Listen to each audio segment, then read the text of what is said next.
One of my favorite topics today,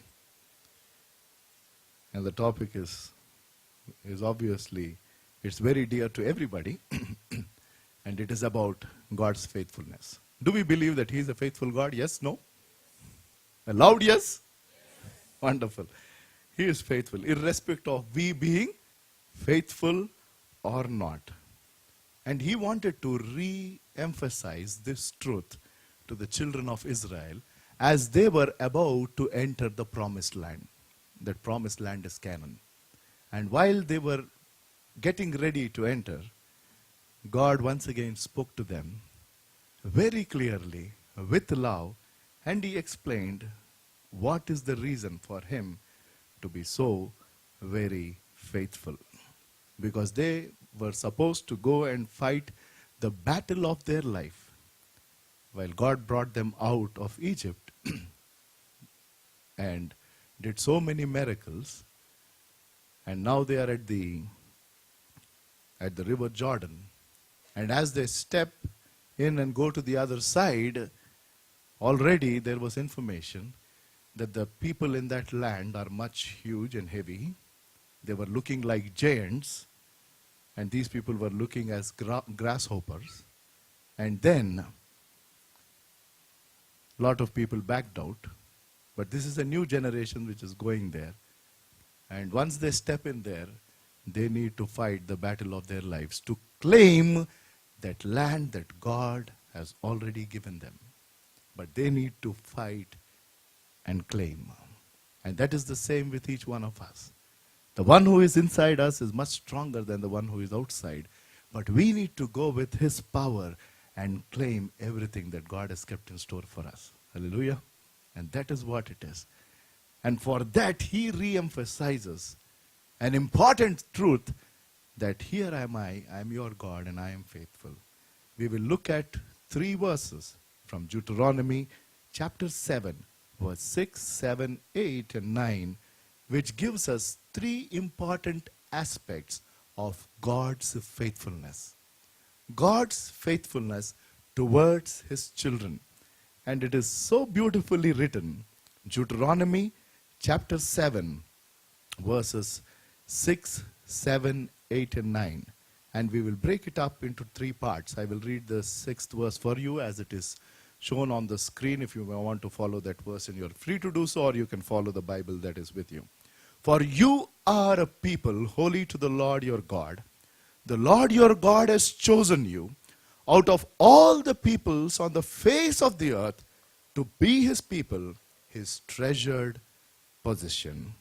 And then verse 7 says, of the same chapter, verse 7, the Lord did not set His affection on you. This is a very important verse, the key verse in that passage that we are meditating today. The Lord did not set His affection on you and chose you because you were numerous than other people, for you were fewest of people. Amen? Think about it. That is the difference between how people choose others versus how God looks at us. Right? Are you getting the point? It's such a beautiful thing. So this verse speaks of one aspect of His faithfulness. And that aspect is passion. Passion or love. The reality of His passion is, it says, He has set His affection on us. In other words, to put it in a language that we understand, is His love is upon you and me.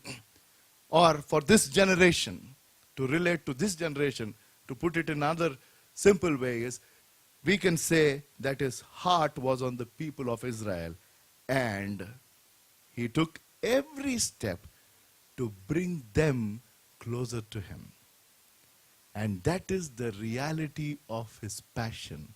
And in that, He was faithful.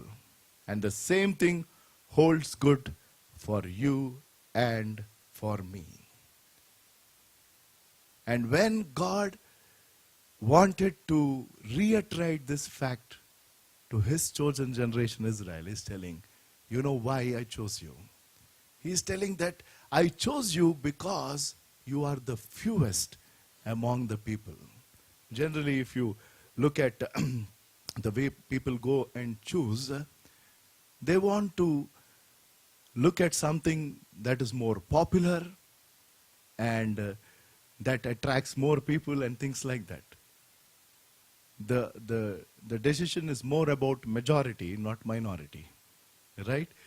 Whatever is more popular, and that is what is wanted by more people. As simple as that. But when it came to God, when it came to His passion, when He decided, when He zeroed in on this nation called Israel and the Jews, He chose not that they were a majority, but He chose that they were a small set of people. And in that light, if we see ourselves, who are we? In such a huge population, the second largest country in the world, right, after China, yes, no? India, right? And let us zero down to Andhra Pradesh, over 8 crore people, yes? Over 8 crore people. And in that, you are His child. I'm telling you, it baffles you. Who are we? That God is there showing His love towards you and to me.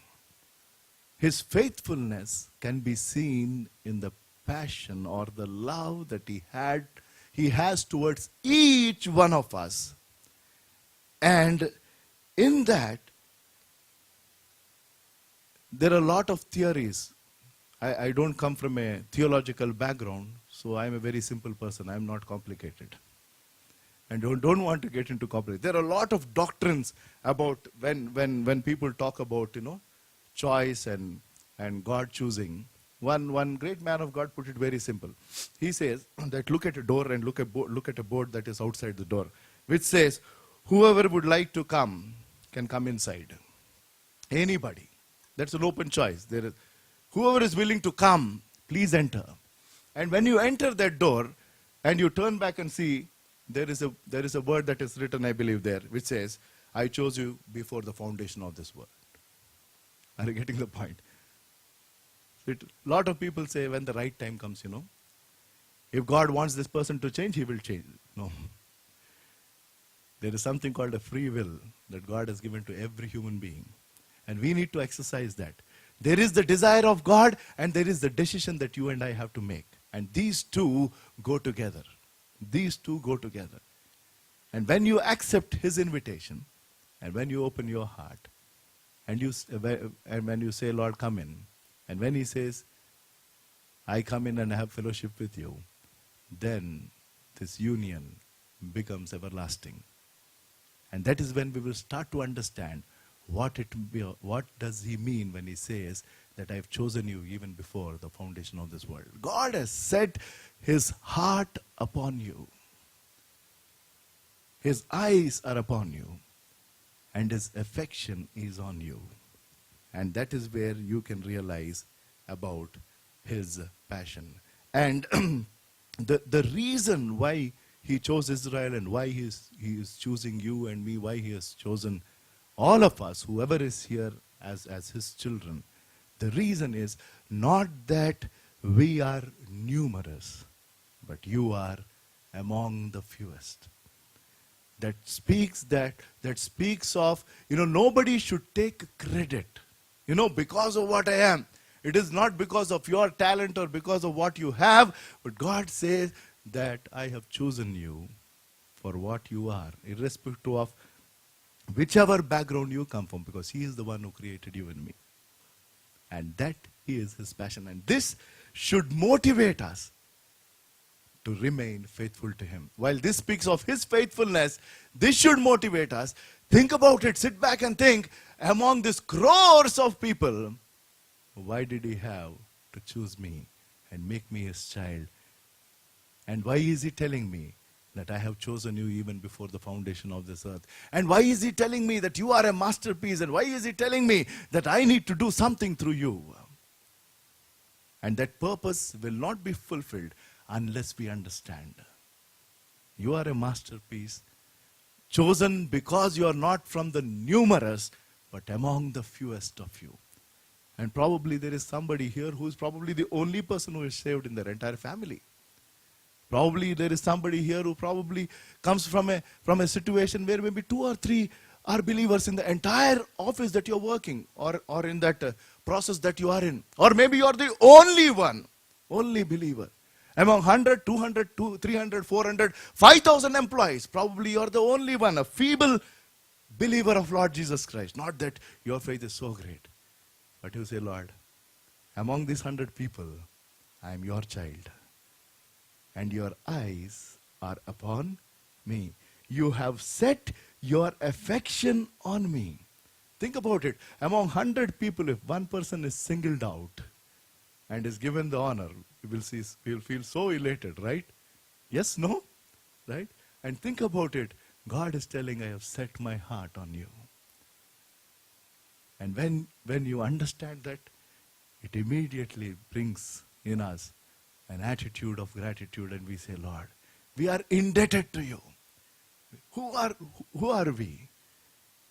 That God came down and chose us. That speaks of his passion, and I can go on. So that is in that verse, and in verse 6, if we go to verse 6, it says, the Lord your God has chosen you. The Lord your God has chosen you out of the peoples on the face of the earth to be his people.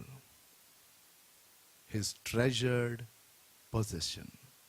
His treasured possession. That is the reality of God's passion towards you and towards me. While this portion is primarily addressed to his children Israel, it is for every child of God to understand and claim. And be glad that God has chosen us out of all the people on the face of this earth to be his people, his treasured possession. So you are his treasure. We understand what it means to be a treasured possession. There are small little things, costly things that we probably keep it because of who gave it to us. And we will never allow anybody to touch them. Right? We say, no. You can touch anything, but this one is dear to me. You can borrow anything, but I will not give. Maybe it could be a pen, but still you might say, I'm not willing to give you this pen. This was my birthday gift, or somebody dear to me has given. There'll be certain things in the drawing room when you go. There are nice crystal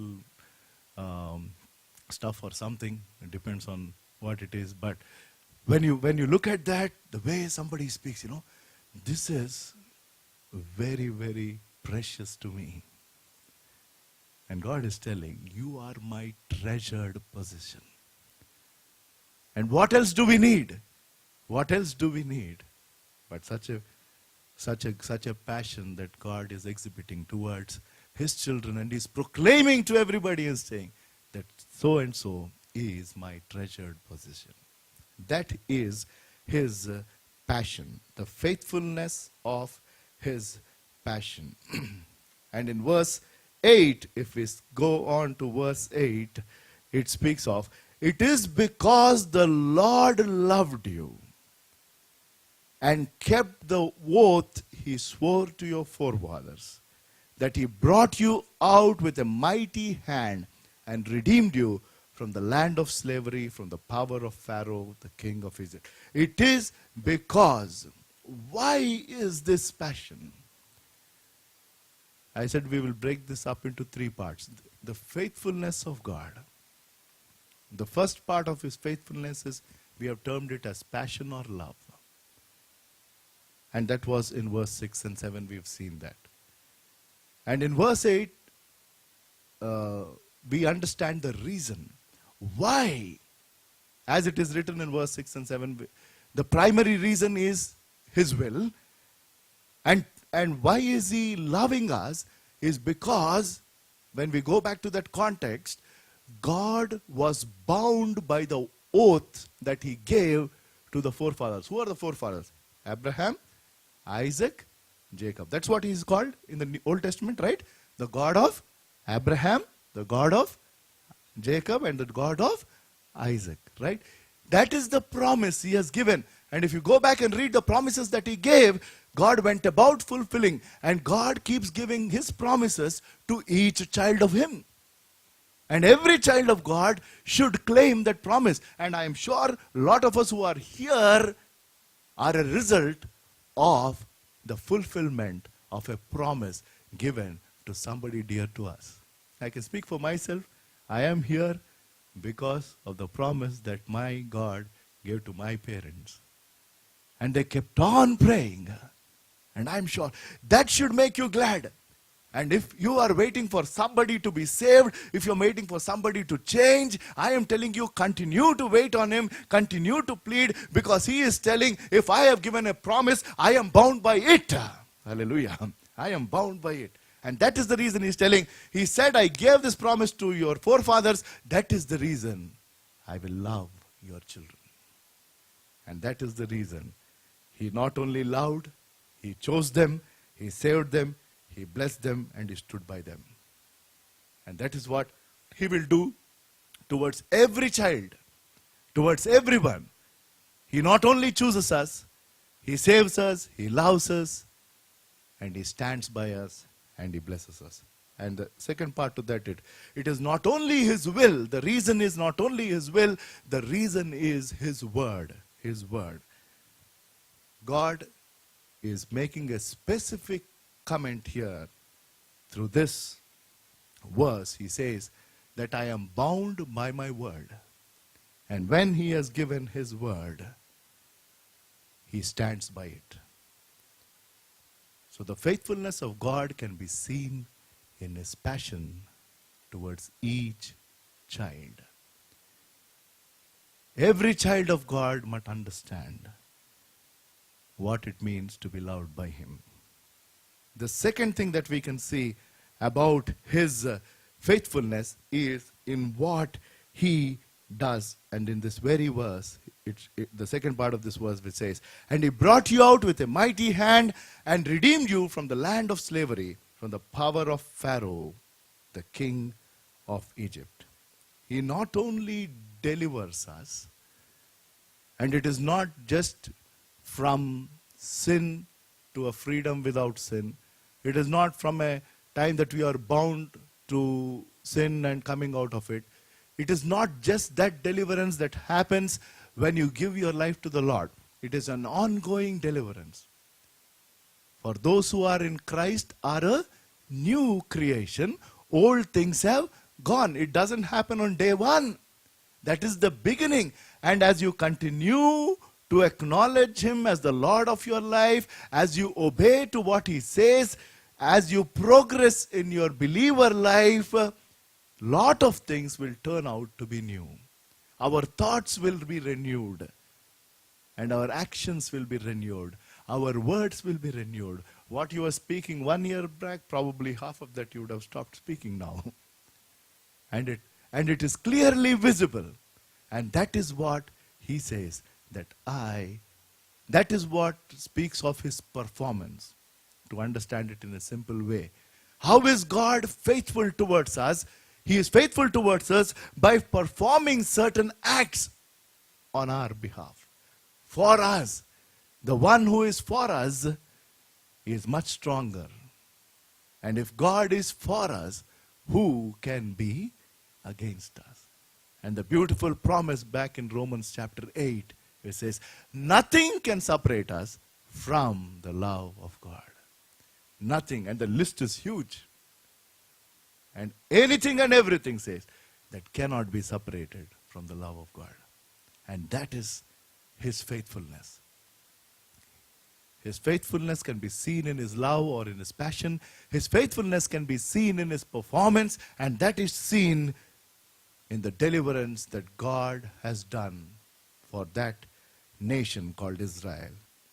And if you go back to verse 6, the beginning part of verse 6 of the same chapter, for you are a people holy to the Lord, your God. This speaks of development.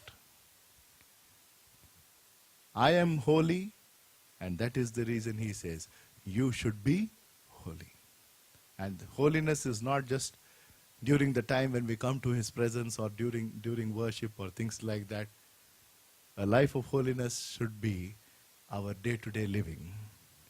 More so when you are outside, not inside. You should live a life that is holy and acceptable to Him. Living a holy life in an unholy world, I keep telling it 101 times, develops friction, yes, but yet you need to stand for Him. And that is what He wants to develop in every child of God. That is what is His faithfulness. He says that I am going to create my image in you. Right? And He has taken that, I think, as the biggest challenge, that how I created human beings originally, I want them to come into that. And that will be complete when we meet Him face to face, that God's image is fully created in us. But as we live our lives here in this world, God is in the business of developing you and me. And if you go back to the good old days, or all the days when there was this, cameras with film. Nowadays, I think there are no films at all. It's all digital now. Anybody can click a photograph, and thanks for Photoshop. Wonderful. Black can become white, white can become brown, whatever. There is nothing original now. But back then, those days when you were supposed to shoot, how was that image developed? What room do they call? You ask Suresh, he's sitting there. He had a studio. Yeah, dark room, right? You are supposed to go and open that film in that dark room.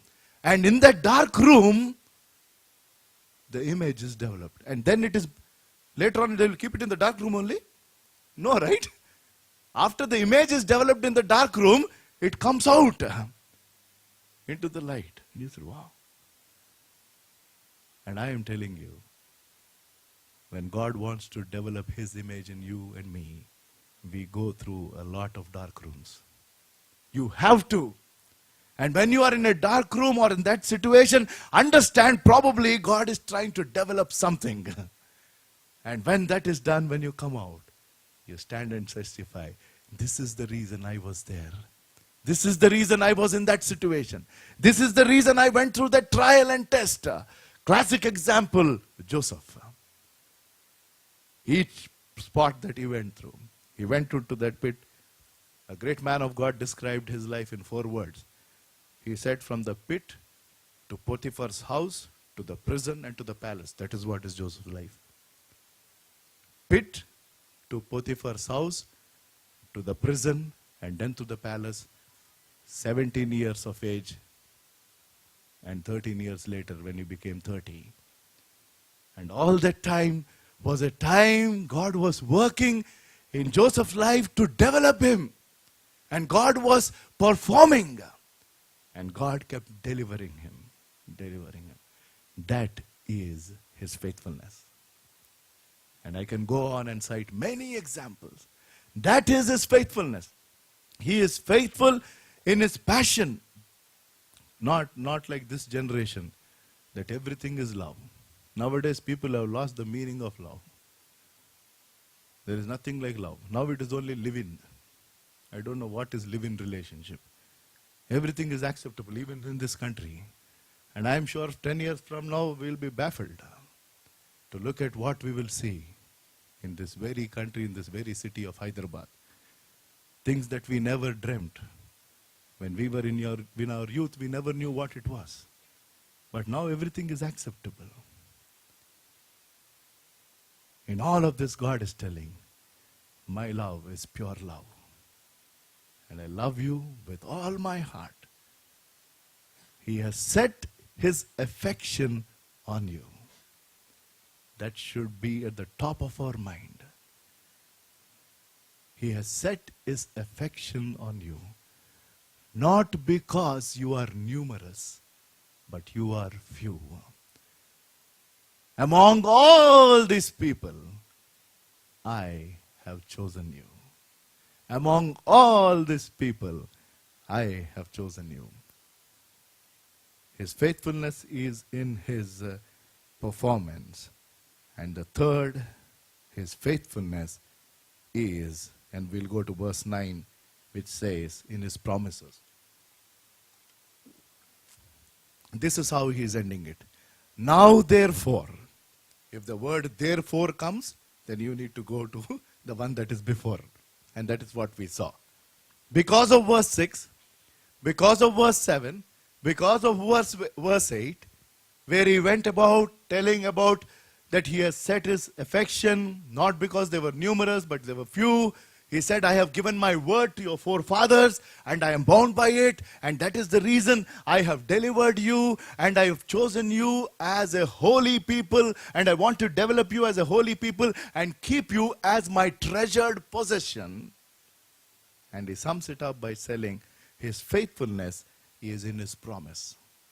He is faithful in his promise. He is faithful in his passion or love. He is faithful in his performance. And he is faithful in his promise. And he says, now therefore that the Lord your God is God. He is the faithful God, keeping his covenant of love to 1,000 generations. And those who love him and keep his commandments. 1,000 generations. Hallelujah. He is telling, I am bound by my love to 1,000 generations. He is faithful to his promise, and he is faithful because of his name and because of his nature. His name and nature. His name is I am God, the Lord God. Back in Exodus he says, when Moses was arguing, when God spoke to him through that burning bush, Moses stood there. God says, you remove your slippers, your sandals, because this is holy ground. And when Moses stood there and acknowledged, he said, I am sending you. He says, what should I go and tell them? Who has sent? I love that answer. Tell them, I am has sent. Right? That's what he says. Tell them, I am has sent. I am that I am. To understand it in very simple terms, I keep telling it, I don't mind repeating. I interpret it in this way. I am is, in whatever way you want him in your life, he will be that. As simple as that. In whatever way. If you want him as a father, he is your father. If you want him as your brother, he is your brother. If you want him as your healer, he is your healer. If you want him as your provider, he is your provider. So on and so forth. Whatever you are, I am that I am. I am what you want in your life. And that is what it is. He is faithful to his promise, and he is faithful because of his name. And every name that he has is ours to claim. And whatever is the meaning of that name, Jehovah Jireh, my provider, if you are telling, Lord, you are bound by your promise. When you say Jehovah Jireh, that means to say that, yes, I believe that you are faithful, that you are going to provide for me. That's all. If somebody is telling, Jehovah Rapha, I believe that you are my healer, and if you told that you are faithful to your name, I claim this healing in my life. And so on. Are you getting it? It is not just a name. His promise is bound to that name. He is faithful to his name. And whatever is the meaning of that name, he is faithful to that if you understand and claim and accept. And second is, he is faithful to his nature, because he says, he is the faithful God. He is the faithful God. What it means to be faithful? Simple. That means, in our common language, if we have to understand, when he is telling he is faithful, that means he can be trusted 100%. Right? That's all. That's all. Lot of things can fail. Friends can fail you. Funds can fail you. Yes, no. Family can fail you. And so on and so forth. But he can never fail. He can never fail you. And regardless of whatever we are going through, or whatever you go through in this life, remember, we have a God who can be trusted always. And we go through different situations. In our day-to-day life, we go to different situations. And that is the time. And more so, during testing times, you need to say, Lord, I'm a little worried. I feel disturbed because whatever I'm trusting is not just standing. Sometimes our own feelings fail us. Our feelings, our friends, our family, our funds. Sometimes I'm telling you, I'm using a strong word, our faith might also fail us. There are times, sometimes we feel, I don't have enough faith. Right?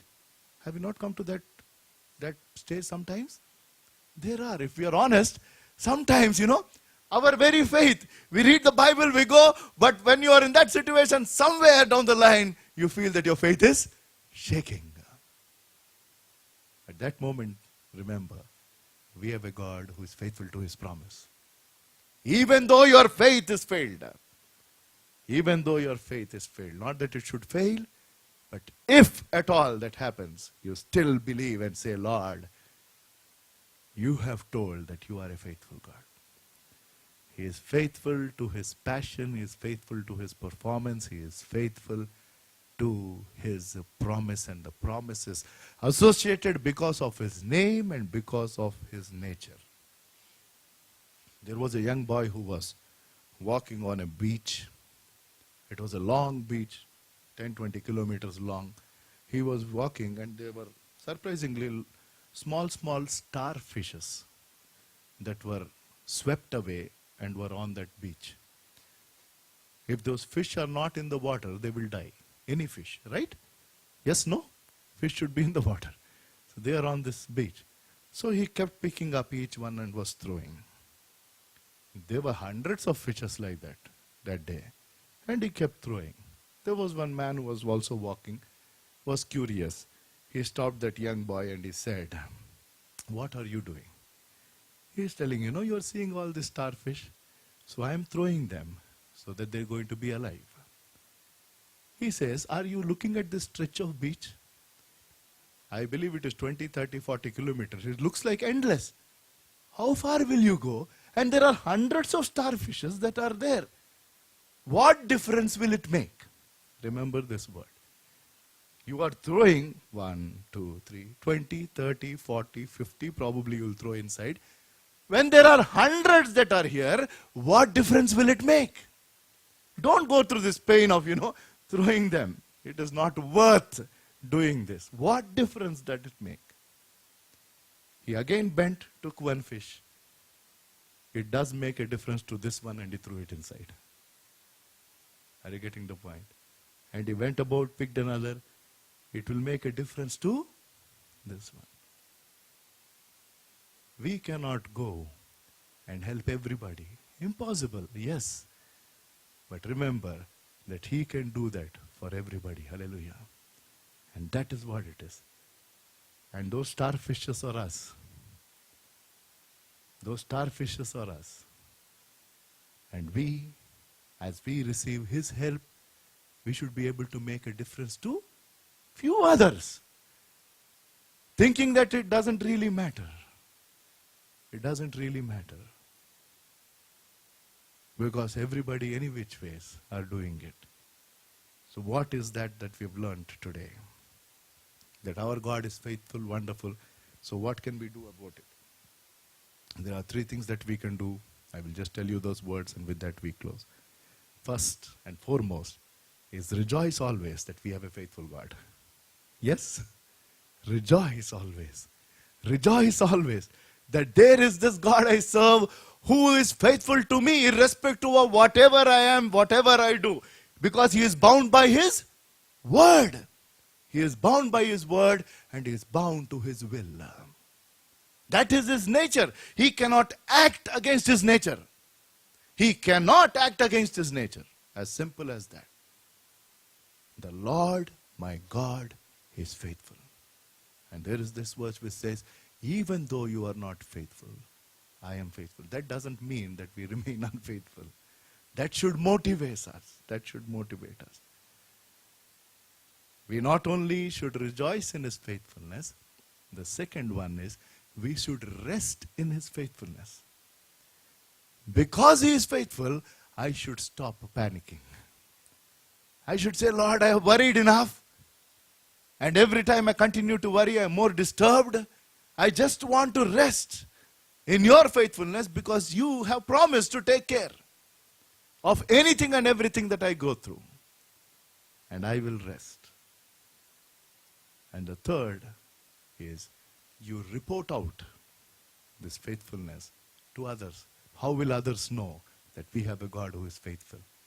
When you experience His faithfulness, when you continue to see that function in your life, go out and tell and say, see, this is how my Lord has done in my life. And I continue to experience His faithfulness. Therefore know that the Lord your God is God. He is the faithful God, keeping His covenant of love to 1,000 generations of those who love Him and keep His commandments. Make a commitment today and say, Lord, I will love you with all my heart because you first loved me. And you have chosen me among the thousands of people. 8 crore plus people in Andhra Pradesh, you have chosen me. You have chosen me to be your treasured possession. And you are bound by your faithfulness. Let us bow our heads in prayer. For the word that we heard and for the beautiful promise. He is our God, the one and only true God. And He is a faithful God. A faithful God.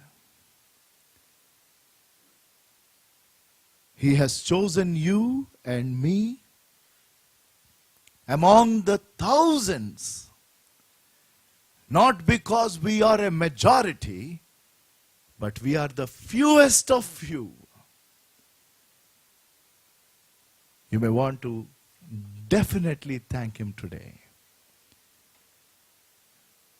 for what He has done in your life. If you are His child, say, Lord, I thank you for choosing me. And if you are not His child, He is still telling you that I have chosen you. Just come in. Allow me to come closer to you. Remember that He has set His heart upon you. His love is upon you.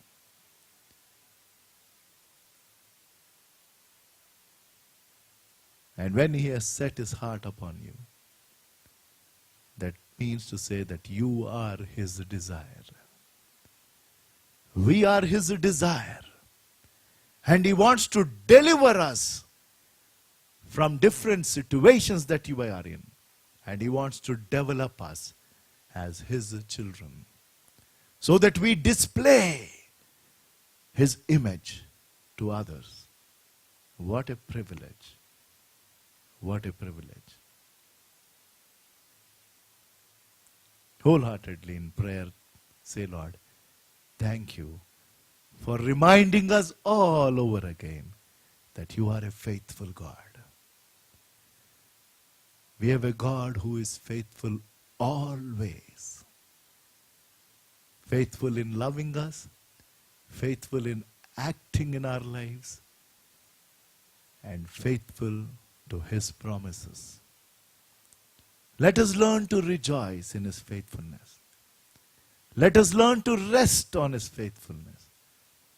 And let us learn to reveal His faithfulness to others. Thank and praise you, Master, for the word that you gave us today and for reminding us all over again that you are a God who is faithful. And you are bound to this covenant love. You chose the generation and the nation of Israel. And after that, O Master, you extended your love to the entire mankind. And among these crores of people, O Lord, you have chosen us. And you continue to choose everyone who are willing to come to you or turn towards you. Thank and praise Him for the word, O Lord. Help us to be faithful to you. We ask this prayer in the name of our Lord and Savior, Jesus Christ. Amen.